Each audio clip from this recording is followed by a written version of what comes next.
اب جسٹس یحییٰ افریدی صاحب جو ہیں وہ صوبہ خیبر پختونخوا کے پہلے چیف جسٹس ہیں جو چیف جسٹس آف پاکستان بنے ہیں، تو ان کے سامنے بہت سے چیلنجز بھی ہیں، لیکن آج کیونکہ ان کی اپوائنٹمنٹ کا پہلا دن ہے تو ہم جو ہے وہ ان کی اپوائنٹمنٹ جو ہے اس کے حوالے سے زیادہ بات کر رہے ہیں۔ تو جب پچھلے دنوں میں ہم اس پہ بات کرتے تھے تو کہ جی چیف جسٹس کون بنے گا، یحییٰ افریدی صاحب بنیں گے، منصور علی شاہ صاحب بنے گے یا کوئی اور بنے گا، تو جو رانا ثناء اللہ صاحب کی کابینہ میں ان کے کچھ جو معزز ساتھی ہیں، ہمارے دوست ہیں، وہ ہمیں کیا کہتے تھے، سنیے پہلے خواجہ آصف صاحب کی بات۔ منصور علی شاہ صاحب چیف جسٹس نہیں بن رہے۔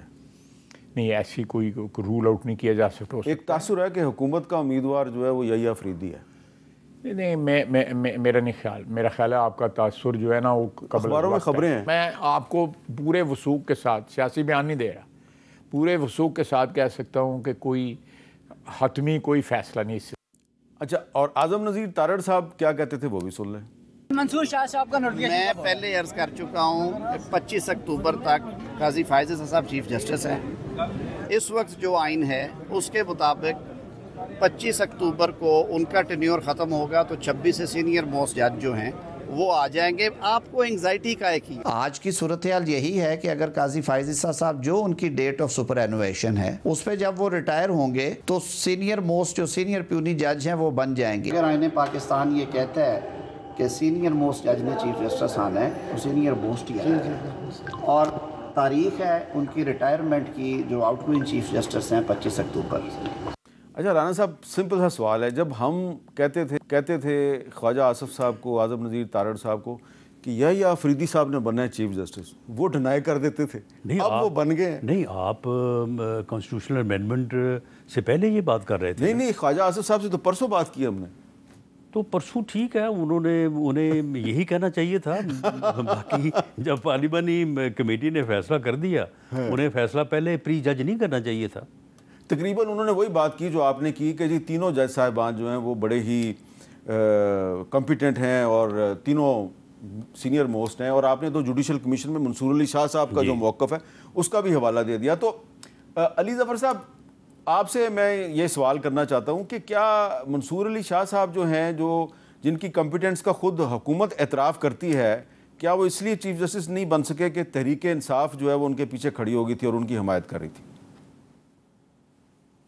یہ تو میرے خیال ہے رانا ثناء اللہ صاحب نے یہ ایڈمیشن کر لی ہے۔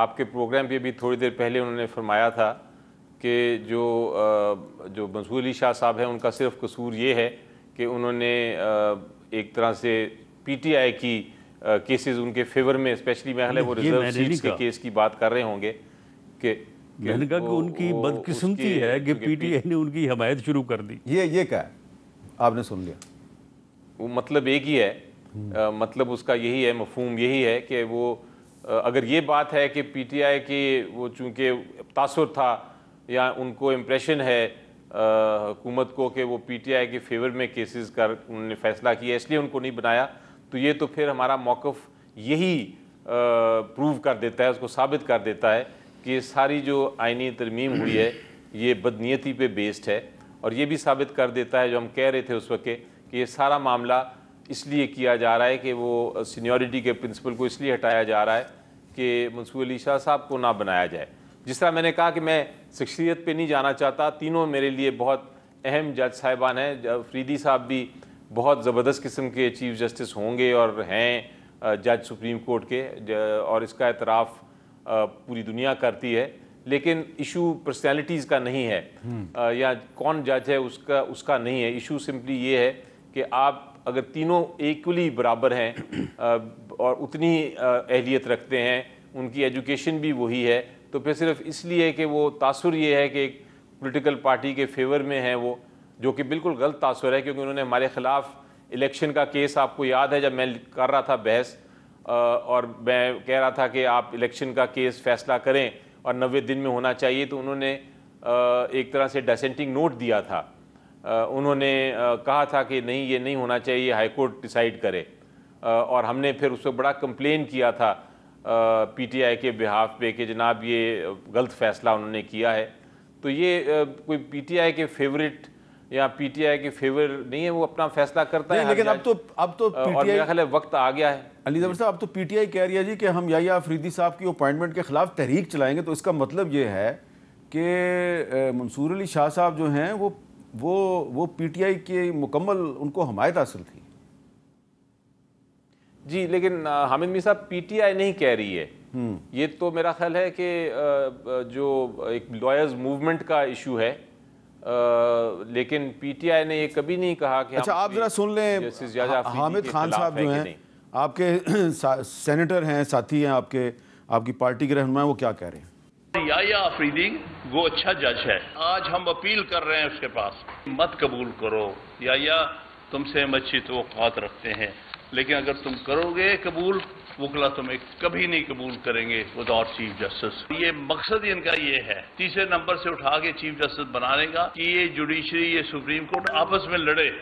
تو یہ اور اس سے پہلے حامد خان صاحب نے یہ بھی کہا تھا کہ ہم مطالبہ کرتے ہیں کہ سید منصور علی شاہ کو چیف جسٹس بنایا جائے، اگر نہیں بنایا جائے گا تو ہم کسی کو قبول نہیں کریں گے. تو وہ خیر وہ ابھی بھی انہوں نے وہی کہا ہے. تو علی ظفر صاحب اس سے یہ آپ اس پہ کیا کمنٹ کریں گے جو حامد خان صاحب نے کہا ہے؟ جی دیکھیں، حامد خان صاحب نے یہ وہ دو ہیٹس پہنتے ہیں، جس طرح میں بھی دو ہیٹس پہنتا ہوں، ایک وکیل کے حیثیت سے اور ایک سینیٹر اور پی ٹی آئی کے ریپرزینٹیو یا لیڈر کی حیثیت سے. تو وہ انہوں نے یہ جو ذکر کیا ہے، اس وقت وہ ایک لائرز موومنٹ چلا رہے ہیں، اور یہ اس حد تک ان کا یہ ایک موقف ہے. جہاں تک پی ٹی آئی کا موقف ہے، ہم بڑے کلیئر ہیں کہ جو آئینی امینڈمنٹ ہوئی ہے، اس کا جو عمل تھا، جو پروسیس تھا، جس طرح لوگوں کو قید کر کے دیا گیا، یہ بالکل غلط تھا.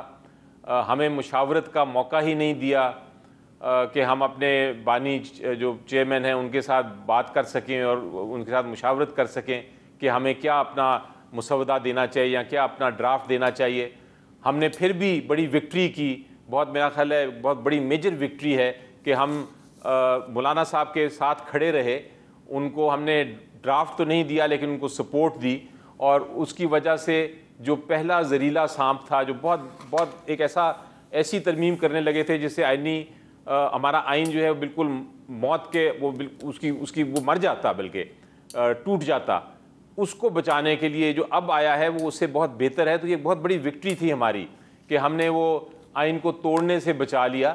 اب ہمارا موقف یہ ہے کہ ہم یہ جو آئی ہے امینڈمنٹ، اس میں خرابیاں ہیں کچھ، اور وہ درست کرنے کی ضرورت ہے. پرٹیکولرلی جب آپ دو شقیں ہیں جو آرٹیکل 175A جس کو کہتے ہیں، اور جو نیا آئینی بینچ آیا ہے، اس کی تشکیل کے طریقہ کار اور اس کی جو طاقت ہے، پاورز ہے، جورسڈکشنز ہیں، اس کے بارے میں ہمارے بڑے سیریس مسائل ہیں. ہم اس کے اوپر اپنی آواز اٹھانا چاہتے ہیں. ٹھیک ہے. اور یہ جو پروسیس ہوا اس پہ ہم آواز اٹھانا چاہتے ہیں. لیکن ہمارا کوئی کسی پرٹیکولر جج کے ایشو نہیں. ہمارا ایشو یہ ہے کہ سینئر موسٹ کریں. اگر سینئر موسٹ نہیں آپ نے کرنا کسی کو، تو پھر آپ کوئی اصول ایسا طے کریں کہ نیکسٹ والا کیوں آپ چوز کر رہے ہیں. اسی طرح جو بینچ بننا ہے وہ بھی اب تو 26ویں آئینی ترمیم ہو گئی. تو اب اس میں آپ کہہ رہے ہیں کہ آپ نے جو کالا سانپ ہے اس کی مولانا فضل الرحمان صاحب بھی کہہ رہے ہیں ہم نے دان توڑ دیے ہیں. میں نے ویسے دیکھا ہے مولانا فضل الرحمان صاحب کو جو ملک بھر سے لوگ آ کے مبارکباد دیتے ہیں نا، تو وہ ان کو زیادہ تر یہی کہتے ہیں جی آپ کا کارنامہ یہ ہے کہ آپ نے قاضی فائز عیسیٰ جو ہے اس کو آئینی عدالت کا چیف جسٹس نہیں بننے دیا. تو وہ باقی تو علماء حضرات کو قانونی پیچیدگیوں کا نہیں پتہ، تو وہ اس لیے مولانا صاحب سے خوش ہیں کہ آپ نے قاضی فائز عیسیٰ صاحب کو گھر جانے پہ مجبور کر دیا. بہرحال یہ ان کے جو مولانا صاحب کے جو سپورٹرز ہیں ان کا ایک موقف ہے.